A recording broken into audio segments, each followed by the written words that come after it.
go ahead and create our component. So we're going to use RNFES because we're creating a component with style. After that, we need to get rid of this field that we have in here. So the first thing that we need an image component. So make sure that this component is imported right on top. Otherwise, we are bound to run into an error. So we need to import it. So our image takes a source prop.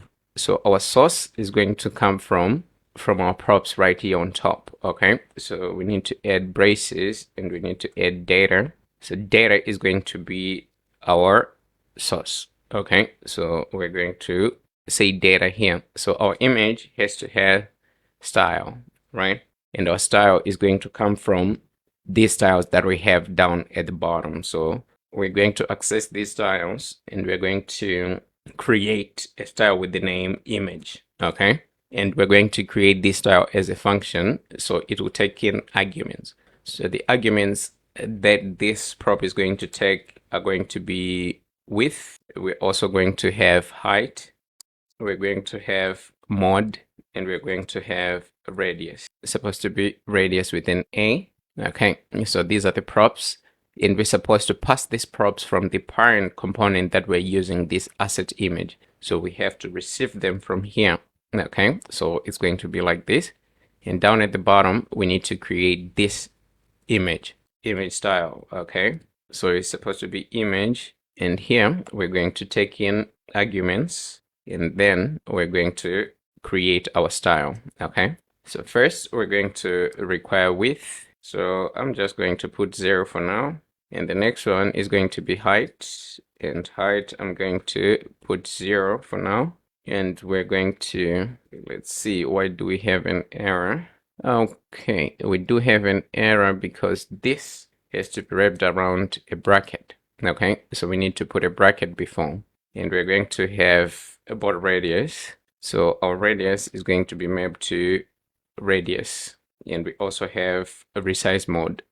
And our resize mode is going to be mapped to mode. Okay, so these two, they're supposed to be mapped to the width and height. So first we're going to pass the height here and we're going to pass the width. Once we have these, now we need to receive them here. Okay, because we are passing them here, we receive them and we're going to use them here. Okay, so we can just copy all these from here and then we paste them here. Okay, so it's going to be like this. So we are done with this component and it's ready for us to use it in our parent component.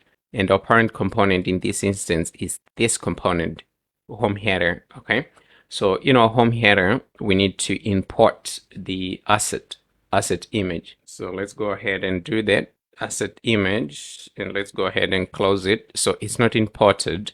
So what we're going to do, we're going to import it manually right at the top. Asset image, and it's going to come from asset image. Okay, so first, if we have over, and now we have our props showing here, that means we have successfully imported this component. Okay, so that's what you need to do to check whether your component has been successfully imported or not. So the first thing that we need to take care of is the data. Okay, so our data is going to be an asset image. So if it is an asset image, we're going to use the require method, put some brackets, and we put the path with which way we are getting our image. So our image is going to come from assets, and from assets we need to visit images, and in images we need to get this profile. So that's going to be our first prop. Right at the bottom, we're going to require width, and our width here we're going to put it as 55. Let's give it a height. Our height is going to be the same as our width, and we need mod. So our mod is going to be cover, and right at the bottom we need radius, and our radius is going to be 99 because we need it to be circular. So if we save, we have our image here. So that's the process that we're going to use if you're dealing with asset image. We're just going to call this component and manipulate these values. Okay, so that's the first. Next, we're going to move on to our text. So our text has to be inside this because we need text here to show our location, right? So right at the bottom, we're going to have another view. So we say by default, a view comes as a column. So this view, we want it to be a column, but we're going to give it a style, and our style is going to be header text. So we need to create the style from the styles below. Okay. So we're going to give it a name, header style. So let's copy the name, come at the bottom, and we're going to create the style object. So our header style, we need to give it a margin left. We're going to give it a margin left of 15. After that, we need to give it we need to justify our content to the center. Okay, so here it's supposed to be string, then center. So we need text inside of this view. So we need to import the text component. So if we write something, it's supposed to show here. So we are going to have two lines, two text components. So it's supposed to be like that, one on top, one at the bottom. So here is going to be a delivery address. So we're going to say delivering to.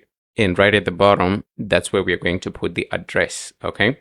So our address is going to come from our context.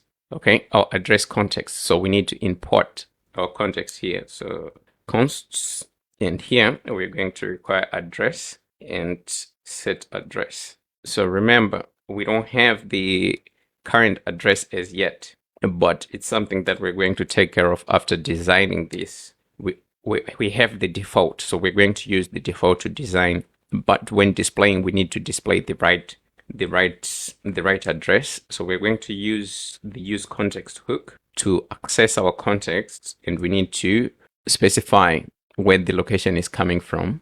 So the location is coming from user reverse geocode, like that, right? So let's go ahead and log this so that we can pick the values that we want. Okay, so here we're going to display we put a brace first, and then we're going to put a $, and then we need to concatenate the text, and the $sign should be inside. So we're going to access address, and then we're going to get the city, right? So if we get the city, now we have Shanghai. We need another one, and we need to display the name.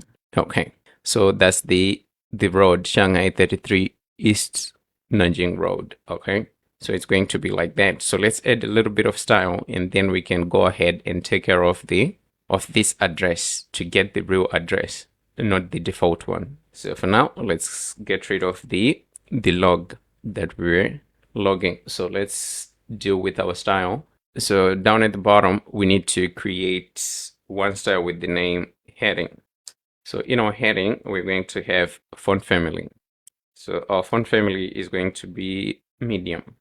It's supposed to be medium here, and we need to give it a font size. We're going to give it a font size of sizes. So we're going to use the sizes in our constants, and then we're going to get medium as well. And we need to give this text a color. So our colors are going to come from the colors from our constants, and here we're going to take the secondary color. So we need to hook this heading to our text, which is this text that we have here. Okay, so we need to access our styles, and then we get the heading. So that's going to be the style of our text. So we need to create another style for the text below. Okay, so I'm just going to copy the one that we created, paste it here, and then change the name. So this one, we're going to call it location, like that. So for location, we need to create another style object down below, add a comma, and then we change the name from heading to location, like that. So if we save, it's going to be like this, but that's not what we want. What we need to do, we need to make it regular here so that it can be a little bit smaller, and we need to change the size to small, +2. And the color here, it has to be gray, like that. So that's going to be the style of our address. So far so good. We are done with this. What we can do here, we can try to reduce the size from 55 to 50 and see how the image look. Okay, that's much better. So now we need to deal with whatever we are going to have here, but that's something that we're going to touch on a little bit later. So the priority that we have now is to create a function where we are going to get the current reverse location of a user. Okay, so we're going to do it right here on top. So we're going to use effect to achieve that, and we're also going to use expo location to get the current location of a user.